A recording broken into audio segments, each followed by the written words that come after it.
اب جبکہ مشرق وسطی میں یہ اشارہ مل رہا ہے کہ غزہ میں جنگ بند ہو سکتی ہے اور اس کے علاوہ حماس نے امن ٹرمپ سے اتفاق کیا ہے، تو کیا غزہ میں اسرائیل اپنے حملے بند کرے گا؟ کیا اسرائیل بھی نیک نیت کے ساتھ اور کھلے دل کے ساتھ ایک طرح سے غزہ کا جو معاملہ ہے یا غزہ پر جو ٹرمپ ڈیل ہے اس کو ایک طرح سے ماننے کو تیار ہوگا؟ آج اسی کو ہم سمجھنے کی کوشش کریں گے۔ دراصل حماس نے ٹرمپ کے امن پلان سے اتفاق کیا ہے۔ غزہ سے تمام اسرائیلی یرغمالیوں کو رہا کیا جائے گا۔ انتظامیہ سے علیحدگی کے لیے بھی غزہ تیار ہے اور حماس کا کہنا ہے کہ وہ غزہ پر اسرائیل کی تقریباً 2 سالہ جنگ میں جنگ بندی کے لیے امریکی صدر ٹرمپ کے منصوبے کے کئی حصوں کو قبول کرتی ہے، لیکن اس تجویز کے کچھ عناصر مزید مذاکرات کی ضرورت بھی محسوس کی جا رہی ہے۔ مسلح گروپ نے جمعے کو جنگ کو روکنے کے لیے ٹرمپ کے 20 نکاتی منصوبے پر اپنا رد عمل سونپ دیا ہے۔ ایک باخبر ذرائع نے الجزیرہ کو بتایا کہ ٹرمپ کی جانب سے گروپ کو اس تجویز کا جواب دینے کے لیے اتوار تک کا وقت دینے کے چند گھنٹے بعد یہ بیان آیا ہے۔ ٹرمپ کے 20 نکاتی منصوبے میں فوری جنگ بندی، تمام باقی ماندہ 48 اسرائیلی جو بندھک ہیں ان کا تبادلہ، جن کے بارے میں خیال کیا جاتا ہے کہ 20 زندہ ہیں، فلسطینی قیدیوں کے لیے ایک بین الاقوامی ادارے کی سربراہی میں عبوری حکومت کا آغاز اور حماس کو غیر مسلح کرنے کے مطالبات شامل تھے۔ گروپ کے رد عمل میں، جس نے تخفیف اسلحہ کے مسئلے پر توجہ نہیں دی، کہا کہ اس نے صدر ٹرمپ کی تجویز میں بیان کردہ تبادلے کے فارمولے کے مطابق تمام قبضے کے جو بندھک ہیں، جو یرغمالی ہیں، زندہ اور باقیات دونوں کو رہا کرنے پر اتفاق کیا ہے۔ تبادلے کے لیے ضروری فیلڈ حالات کی فراہمی کے ساتھ انہوں نے مزید کہا کہ وہ Thank you all and everybody will be treated fairly. میں داخل ہونے کے لیے تیار ہیں۔ گروپ نے یہ بھی کہا ہے کہ وہ غزہ کی پٹی کا انتظام فلسطینیوں کے قومی اتفاق رائے اور عرب اور اسلامی حمایت کے ساتھ آزاد فلسطینی تنظیم کے حوالے کرنے کے لیے تیار ہیں۔ بیان کے اس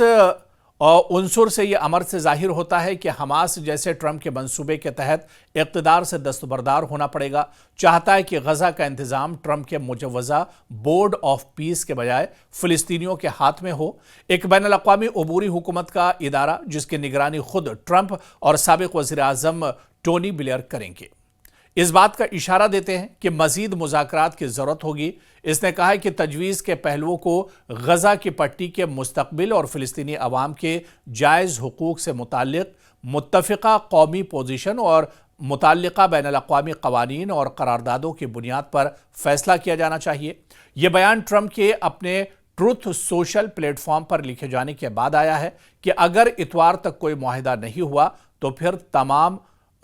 جو حالات ہیں غزہ میں اور زیادہ خراب ہوں گے اور حملے کی شدت ایک طرح سے اور بڑھا دی جائے گی۔ لیکن اب جب حماس نے ایک طرح سے حامی بھر لی ہے اور حماس اب ٹرمپ کے امن معاہدے پر ایک طرح سے راضی دکھ رہا ہے، تو ایسے میں اب حالات ایک طرح سے بہتر ہو سکتے ہیں۔ لیکن بڑا سوال یہی ہے کہ کیا غزہ پر جو اسرائیل کا ایئر اسٹرائک ہے، جو غزہ پر ایک طرح سے پورے غزہ کی ناکہ بندی اسرائیل نے کی ہوئی ہے، کیا ان تمام چیزوں سے اب غزہ کے لوگوں کو چھٹکارا ملے گا؟ یہ سوال سب سے اہم ہے، کیونکہ اسرائیلی حکومت نے فوج کو غزہ آپریشن کم کرنے کا حکم دے دیا ہے۔ حالانکہ اس امن معاہدے کے بعد بھی غزہ سے بہت سی خبریں اس طرح کی آئیں جہاں پر اسرائیل نے اٹیک کیا اور کئی معصوموں کو موت کے گھاٹ اتار دیا، کئی معصوموں کا قتل کر دیا گیا۔ یعنی ایک طرف ڈونلڈ ٹرمپ اور بنیامین نتنیاہو نے اس امن معاہدے پر ایک طرح سے دستخط کیے، لیکن دوسری طرف اسرائیل کی ناپاک حرکت غزہ میں لگاتار جاری ہے۔ اسی وجہ سے ماہرین اس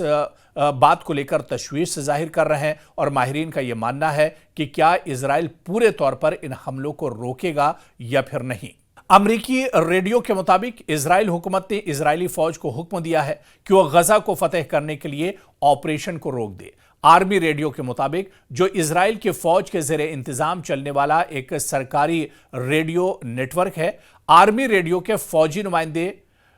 نے کہا کہ اسرائیل کے سیاسی رہنما نے فوج کو ہدایت کی ہے کہ وہ غزہ میں سرگرمیاں کم سے کم کریں اور صرف دفاعی کارروائیاں کریں۔ حماس کے جواب پر ٹرمپ نے کیا کہا؟ امریکی صدر نے حماس کی جانب سے غزہ کے لیے اپنے منصوبے میں اہم نکات کو قبول کرنے اور فلسطینی تحریک کی جانب سے اہم تفصیلات پر مزید مذاکرات کے مطالبے کے جواب میں ایک بے مثال ویڈیو خطاب میں ان ممالک کا شکریہ انہوں نے کہا کہ ان ممالک کا شکریہ ادا کرنا چاہتا ہوں جنہوں نے میری مدد کی، جن میں قطر، ترکی، سعودی عرب، مصر، اردن اور بہت سے دوسرے ممالک شامل ہیں۔ اتنے لوگوں نے بہت سخت مقابلہ کیا۔ ادھر حماس کے جنگ بندی کے جواب کے بعد ٹرمپ نے اسرائیل سے کہا ہے کہ غزہ پر بمباری بند کرو، اور اسرائیل نے بتایا جاتا ہے کہ اس پر عمل درآمد شروع کر دیا ہے۔ حالانکہ خبر اس طرح کی بھی ہے کہ ایک طرف جہاں پر جنگ بندی کا یہ معاہدہ ہوا ہے، لیکن دوسری طرف غزہ پر حملے ابھی بھی رکے نہیں ہیں، بلکہ ایک حملے میں کئی بچوں کو اسرائیل نے نشانہ بنایا ہے، اور ایسے میں اسرائیل کی نیت پر سوال لگاتار اٹھ رہے ہیں۔ لیکن اب جبکہ اس امن معاہدے پر حماس نے بھی رضامندی ظاہر کر لی ہے، تو کیا اسرائیل کی طرف سے بھی ایئر اسٹرائیک کا جو سلسلہ ہے وہ تھمے گا؟ آنے والے دنوں میں یہ دیکھنا بھی بہت اہم ہوگا، کیونکہ غزہ کی تاریخ اگر اٹھا کر آپ دیکھیے، یعنی حماس اور اسرائیل کے درمیان جو جنگ غزہ میں ہو رہی ہے، اس جنگ کو تقریباً 2 سال مکمل ہو رہے ہیں، کیونکہ 7 اکتوبر یعنی یہی مہینہ، اکتوبر کا مہینہ 7 اکتوبر 2023 میں یہ جنگ شروع ہوئی تھی، اور حماس نے اسرائیل پر اچانک حملہ کیا تھا، اور اس کے بعد ہی اس جنگ کا سلسلہ شروع ہوا تھا۔ تو 2 سال لمبا انتظار کرنے کے بعد کیا جنگ پورے طور سے تھمنے جا رہی ہے؟ اور کیا یہ جو جنگ بندی ہے کیا مستقل ہونے جا رہی ہے؟ کیونکہ جنگ بندی تو اس سے پہلے بھی ہوتی رہی ہے، اس سے پہلے بھی امریکہ ایک طرح سے ثالثی کرتا رہا ہے، اس سے پہلے بھی کئی جو عرب ممالک ہیں اور امریکہ ہیں ان کی ثالثی اور مداخلت کے بعد جنگ رکی ہے، لیکن جنگ رکنے کے بعد اسرائیل نے پھر سے جنگ شروع کر دی ہے۔ تو کہیں ایسا تو نہیں ہے کہ حماس کو ایک طرح سے سرنڈر کرنے کے بعد، حماس کا اسلحہ اور گولہ بارود چھیننے کے بعد ایک بار پھر سے جو اسرائیل یا IDF ہے وہ غزہ میں مکمل کنٹرول حاصل کرنے کے لیے ایک بار پھر سے ایئر اسٹرائک شروع کریں اور ایک بار پھر سے حملوں کا سلسلہ شروع ہو؟ حالانکہ 20 نکاتی جو پروگرام ٹرمپ کی طرف سے جاری کیا گیا ہے، اس میں وہ تمام چیزیں شامل ہیں کہ اسرائیل کو بھی فوراً جنگ بندی ایک طرح سے روکنی ہوگی، اور اسرائیل کو بھی حملے غزہ پر روکنے ہوں گے۔ تو اب یہاں سے دیکھنا بہت اہم ہوگا کہ کیا نیک نیتی کے ساتھ اور کھلے دل کے ساتھ اور پوری ایمانداری کے ساتھ اسرائیل بھی اب جنگ بندی کرے گا، اور مستقبل میں فلسطین میں یا پھر غزہ پٹی یا دوسرے جو علاقے فلسطین کے ہیں وہاں پر اسرائیل اس طرح کی ناپاک حرکت نہیں کرے گا۔